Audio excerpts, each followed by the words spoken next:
Assalamualaikum students, I'm your teacher Laiba in front of you. So I'm here with a new topic, with a new gesture, and with a new command.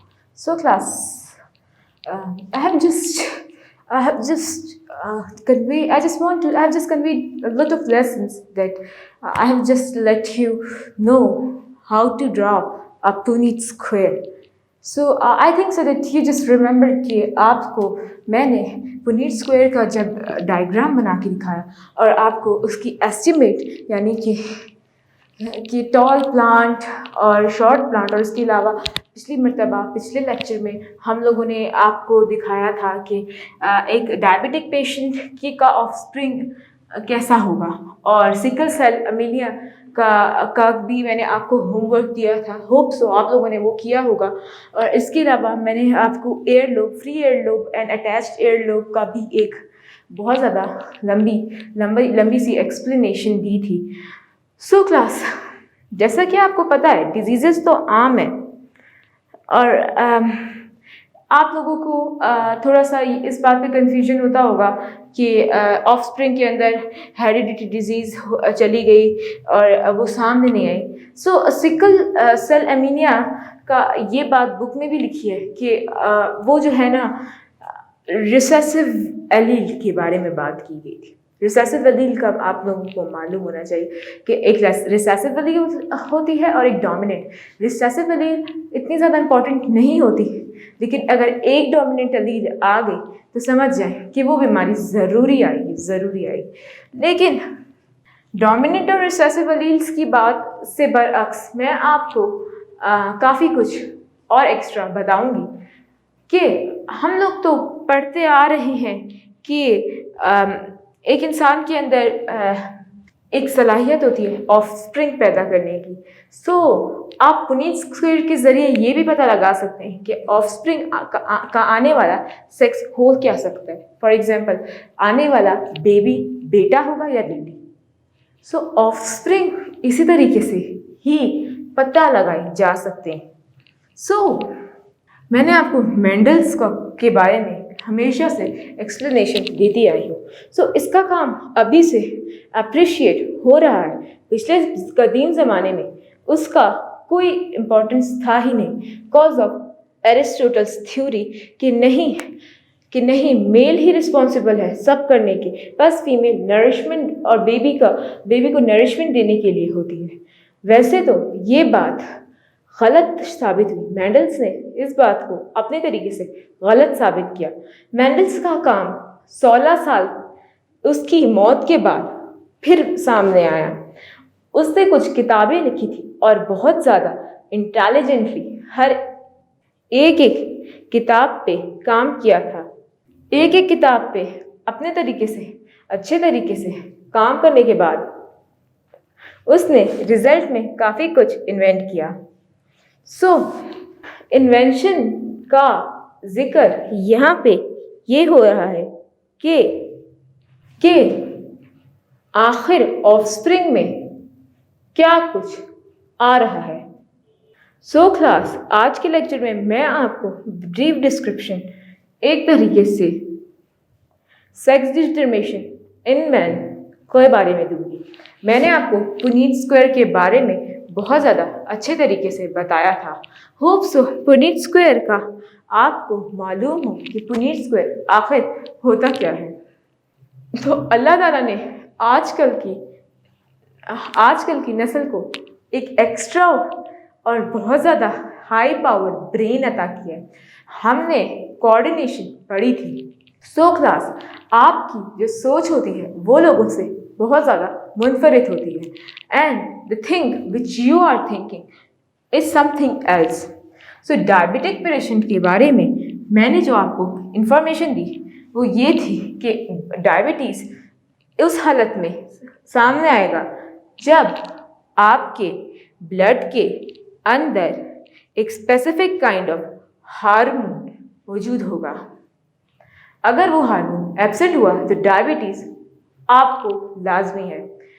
जैसा कि आपको पता है Glucon D या glucose के लिए की level increase करने के लिए काफ़ी ज़्यादा आर्टिफिशियल सप्लीमेंट्स आती हैं और डॉक्टर्स ये रिकमेंड करते हैं कि आप लोगों को वो आर्टिफिशियल सप्लीमेंट्स ज़रूरी तौर पे लेने चाहिए। सो डायबिटिक पेशेंट के अंदर ग्लूकोज लेवल लूज कर जाता है, यानी कि वो अपने लिक्विड खारिज करते हुए सारा का सारा ग्लूकोज निकाल देता है जिस्म से। जितना वो पानी पिएगा ग्लूकोज जिस्म से उतना ही निकलेगा। सो ये एक ख़तरनाक बात है, क्योंकि ग्लूकोज लेवल बेहद ज़्यादा इम्पॉर्टेंट है जो आपको हर काम करने में मदद देता है। सो क्लास, मैं अपने इस 54th लेक्चर में आपको एक बात बहुत अच्छे से बताऊंगी कि सेक्स डिटरमिनेशन इन मैन होता कहाँ से है।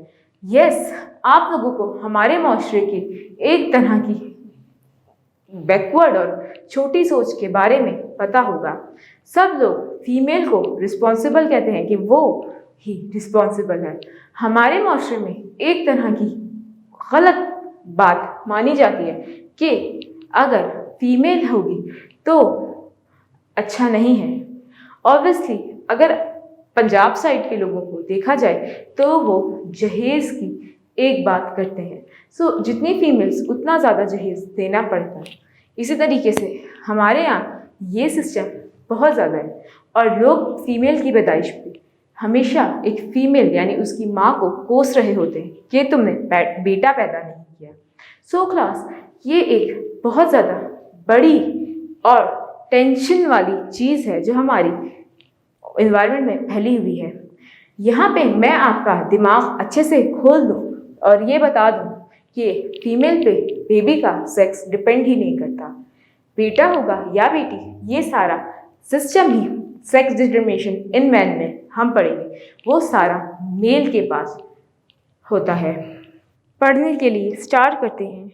Sex determination in man. You have already studied we humans have 46 chromosomes in form of 23 homologous pair. इसने ये बात बताई है कि हम इंसानों के जिस्म में 46 क्रोमोसोम्स पाए जाते हैं। 46 क्रोमोसोम्स के अंदर 23 होमोलोगस पेयर्स होते हैं। ये मैंने अपने इस चैप्टर को स्टार्ट करने की इब्तिदा में ही बताया था। सबसे पहले क्रोमोसोम्स की लोकेशन के बारे में आपको दोबारा से बताऊंगी। आपके क्रोमोसोम्स आपके सेल के ऊपर मौजूद होते हैं और आपके सेल के ऊपर न्यूक्लियस जो मौजूद होता है उसके अंदर क्रोमोसोम्स और जेनेटिक मटेरियल यानी कि डीएनए पाया जाता है। डीएनए एक हेरिडिटी मटेरियल है जो हेल्प करता है एक ऑर्गेनिज्म को अपने ऑफस्प्रिंग के अंदर सारी की सारी इंफॉर्मेशन डालने का। सो क्लास, आज के लेक्चर में मैं आपको बहुत बड़ी ब्रीफ डिस्क्रिप्शन जेनेटिक मटेरियल के हवाले से दूंगी। यहाँ पे आपको मैन में क्या बताया है, सेक्स डिटरमिनेशन इन मैन में ये बात बताई है कि एक मेल के अंदर और फीमेल के अंदर दोनों के अंदर एक equal amount of hormones chromosomes पाए जाते हैं। सो क्रोमोसोम्स की टोटल पेयर्स 23 होते हैं और सिंगल अगर उनको काउंट किया जाए तो 46 एलील्स होते हैं। When we compare karyotype of human male with the female, we notice 22 pair in both. So, अगर हम कैरियोटाइप यानी कि सेल डिवीजन के टाइम हम लोग अगर देखा जाए तो 22 पेयर्स मौजूद होते हैं, यानी कि 2 पेयर्स गायब होते हैं। तो ये मेल और फीमेल दोनों के अंदर पाया जाता है। These chromosomes are autosomes, but 23rd pair is very different in males. इसमें ये बात बताई है कि 23rd पेयर जो है वो मेल्स में डिफरेंट होता है फीमेल्स से। तो क्रोमोसोम्स और ऑटोसोम्स, क्रोमोसोम्स को हम ऑटोसोम्स कहते हैं जो सेम होते हैं। वैसे 22 पेयर्स फीमेल में 22 सेम होते हैं, लेकिन फीमेल के अंदर एक क्रोमोसोम्स यानी 2 क्रोमोसोम्स अलग होते हैं। वो तो ये वो तो 23 पेयर्स ही दे रही होती, लेकिन इसके अंदर एक पेयर चेंज होता है जो बताता है बेबी का सेक्स क्या होगा। सो क्लास, इसके अंदर ये बताया कि मेल के पास 23 क्रोमोसोम्स और फीमेल के पास भी 23 क्रोमोसोम्स होते हैं। इसके पास एक अलग होता है, फीमेल से एक अलग होता है। A woman has two similar and 23rd pair is called X chromosome. She is XX. So 23rd के पास भी X क्रोमोसोम्स होते हैं, यानी कि दो XX क्रोमोसोम्स फीमेल के पास होते हैं। So chromosomes of 33rd morphologically different from each other and X chromosomes while the other is shorter Y. So he is XY. इसके पास एक पेयर अलग होता है, डिफरेंट होता है, उसको हम XY के नाम से डोनेट करते हैं। सो यहाँ काफ़ी शक्लें बताई हुई हैं, यानी कि एक क्रोमोसोम उसका कुछ इस तरह से दिखता है, बट एक क्रोमोसोम यूँ होता है, थोड़ा सा छोटा। ये X है जो फीमेल के क्रोमोसोम जैसा ही, बट ये Y है जो फीमेल से डिफरेंट है। XY chromosomes are called sex chromosomes. XY chromosomes sex chromosomes कहलाते हैं because they have genes for sex determination.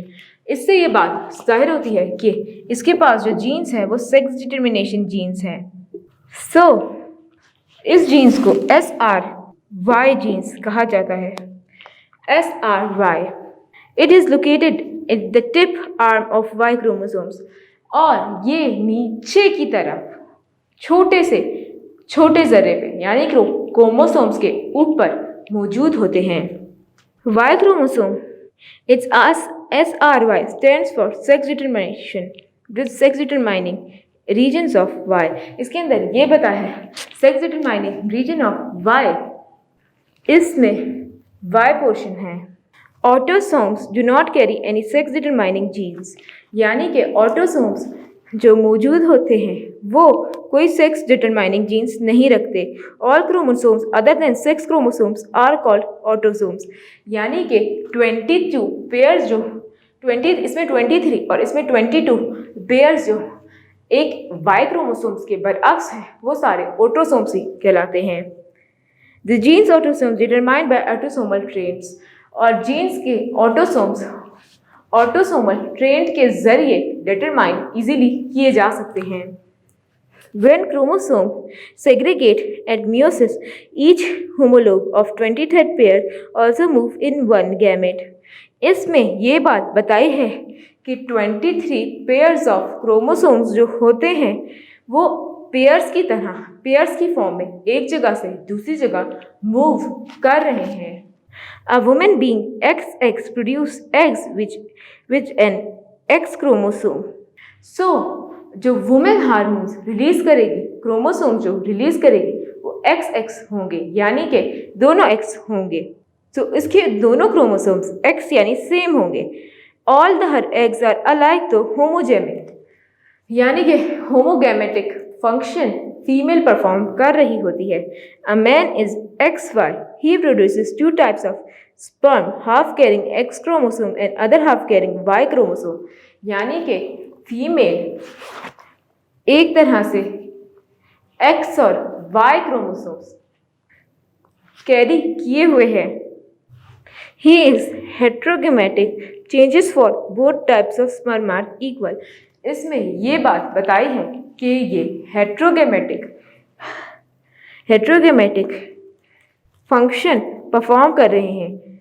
Chances for both types of sperm are equal, यानी कि दोनों टाइप के स्पर्म्स के पास इक्वल चांसेस होते हैं कि बेबी का सेक्स डेवलप कर सकें, यानी कि यहाँ पे मेल को मुनफरिद XY की वजह से किया गया है और फीमेल को होमोगेमेटिक एक तरह से इसीलिए कहा गया है क्योंकि उसके पास दोनों सेम क्रोमोसोम्स हैं और मेल के पास दोनों अलग अलग क्रोमोसोम हैं। तो ये हेट्रोगेमेटिक कहलाएगा।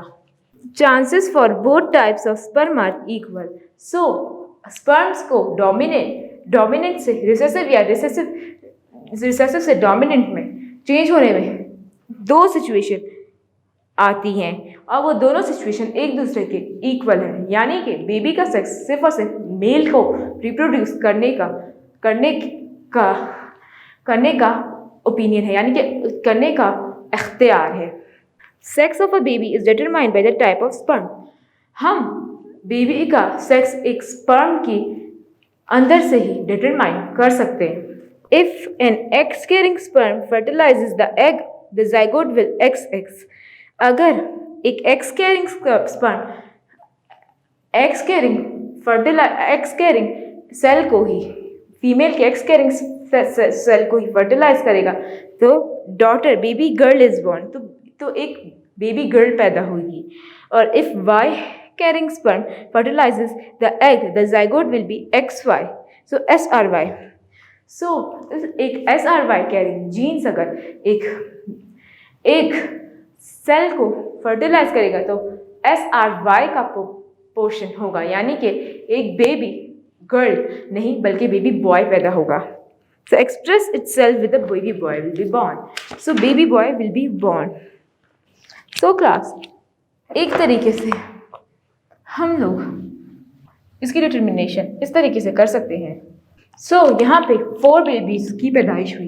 पहली दफ़ा में X सेल भी डोमिनेंट हो सकता है और Y सेल भी डोमिनेंट हो सकता है, लेकिन अगर पहली बेटी पैदा हुई तो X और X दोनों क्रोमोसोम्स ये हैं और X और फिर उसके बाद X को चांस, और अगर X को चांस मिलेगा Y के साथ पेयर बनाने का तो बेटे की पैदाइश हुई। इसी तरीके से X और X और इस तरीके से X और Y, इसको आप पुनीट स्क्वायर में भी ड्रॉ कर सकते हैं जो ज़्यादा बेहतर और ईजी है।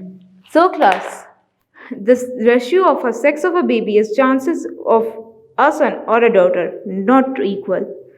तो या तो एक बेबी डॉटर या एक बेबी गर्ल होगी जिसका रेशियो इक्वल होगा। A son receives is only X chromosome from his mother, यानी कि सन X क्रोमोसोम्स अपनी वालदा से लेता है और Y क्रोमोसोम्स अपने फादर से लेता है। A daughter receives X chromosome from her father and X chromosome from the mother। So एक डॉटर X क्रोमोसोम अपने फादर से और X क्रोमोसोम अपनी मदर से ले रही होती है। Who is more responsible for determination of sex of a newborn baby, father or mother? So कौन रिस्पॉन्सिबल है सेक्स ऑफ अ बेबी के, फादर या फिर mother? So class, sex linkage in man, XY chromosomes are different in size. In addition to sex determining genes, they also carry genes of other traits। यानी कि XY अगर different size के होते हैं तो इसके अंदर काफ़ी ऐसे जीन्स भी होते हैं जिसके पास डिफरेंट ट्रेट्स मौजूद हो। Many genes are present only on X chromosomes, और काफ़ी जीन्स X क्रोमोसोम्स के ऊपर मौजूद होते हैं। These have no corresponding allele on Y chromosomes. इसके अंदर ये बात बताई है कि इनके पास कोई एलील मौजूद ही नहीं होती जो Y क्रोमोसोम्स पे मौजूद हो, यानी कि फीमेल के पास Y क्रोमोसोम की कोई एलील नहीं होगी, यानी कि बेटे की पैदाइश सिर्फ और सिर्फ मेल के ऊपर ही डिपेंडेंट है। X-linked genes and their traits are X-linked traits। So X-linked genes और उसके ऊपर जो ट्रेड्स होंगे वो भी X-linked ही होंगे। Colour blindness, haemophilia, X-linked traits are commonly called sex-linked, यानी कि हीमोफीलिया और कलर ब्लाइंडनेस भी एक तरीके से जेनेटिकली आपके अंदर आ जाती है। सो फिगर 17.32, यहाँ पे 17.32 फिगर में आपको बताया है कि लिंकेज किस तरीके से हुआ है। A few genes are present only on Y chromosome. काफ़ी जीन्स सिर्फ और सिर्फ Y क्रोमोसोम्स के ऊपर ही मौजूद होते हैं। Y-linked traits are found only in males। So Y-linked traits सिर्फ और सिर्फ मेल्स के अंदर ही पाया जाता है। Maleness gene is trait Y-linked traits and Y-linked traits are found only in males। So maleness, some genes are present in both XY and X and Y-linked genes as their preference of inheritance is like autosomal genes. इसके अंदर autosomal jeans का जिक्र किया गया है कि autosomal jeans वो है जो ऑटोमेटिकली खुद को फॉर्मेशन में लेके आते हैं। कभी कभार आपके घर में सबसे ज़्यादा पहले पैदाइश बेटे की हुई होती है, तो वो फादर के अंदर से वाई ट्रेंड पहले गया होता है, फिर एक्स ट्रेंड गया होता है। इसीलिए ये बात प्रूव हो सकती है कि बेटे की पैदाइश या बेटी की पैदाइश की नंबरिंग पे कोई ममानियत नहीं है। Y-linked traits are found in males, and maleness are the genes and X and Y chromosomes are linked by X and Y genes. इसके अंदर ये बात बताई है कि X and Y जीन्स को X and Y linked genes भी कहा जाता है। And our pattern of inheritance is like autosomal genes. और इसके अंदर autosomal genes के pattern होते हैं। These are also called pseudo autosomal genes. इसको सीडो ऑटोसोमल जीन्स भी कहा जाता है। The pattern of inheritance is like autosomal genes. इनका पैटर्न ऑफ इनहेरिटेंस यानी कि ये अपना पैदाइश के अमल से लेके यानी कि अपनी हेरिडिटी मटेरियल आगे ट्रांसफ़र करने के लिए एक स्पेसिफिक पैटर्न फॉलो करते हैं। ऑटोसोमल जीन्स की बात हो रही है जो XX स्ट्रेन में मौजूद होते हैं। They are X and Y chromosomes have two distinct regions due to their linkage. और X and Y के पास अपना एक डिफरेंट एक्सेंट या डिफरेंट रीजन होता है जहाँ पे वो अपनी ऑफस्प्रिंग को पैदा कर सकें। A pairing region with common loci of X and Y linked genes is due to the synapse during meiosis. इसके अंदर साइनेप्स का प्रोसेस बताया गया है कि वो ड्यूरिंग मियोसिस हो रहा होता है। Non-pairing or differential region gene loci either X-linked और Y-linked genes या फिर जीन लोकाई अक्सर X-linked और Y-linked जीन्स की वजह से हो भी रहा होता है। पुनेट स्क्वायर इसके मेथड के अलावा भी बना सकते हैं। क्लास में पुनेट स्क्वायर इसलिए बना रही हूँ क्योंकि ये आगे बहुत पढ़ाया जाता है और इसके ऊपर बहुत ज़्यादा रिसर्च हो रही है। यानी अगर 4 बेबीज़ हुए तो 4 में से 50% बेबी गर्ल और 50% बेबी बॉय, यानी कि ये इक्वल है। कभी कभी ये ट्रेंड पहले आ जाता है और कभी कभी ये ट्रेंड बाद में भी आता है।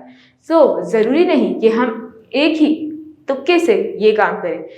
जनरेशन अल्लाह ताला की मदद से चलती है और ये इंसानी एस्टीमेट्स हैं जो यहाँ पे लगाए गए हैं। सो क्लास आज का लेक्चर आपको यकीनी तौर पे समझ में आया होगा। ये बहुत इजी है और ये आपको समझने में बहुत ज़्यादा आसानी होगी। इसके अलावा अगर कोई आपके दिमाग में सवाल आता है तो आप पुनेट स्क्वायर ज़रूर ड्रॉ करें और फिर पता लगाएं कि डिजीज़ किस तरीके से ईजिली ट्रांसफ़र होती है। आज के लिए इतना ही, फिर मुलाकात होगी नेक्स्ट लेक्चर में। अल्लाह हाफिज़।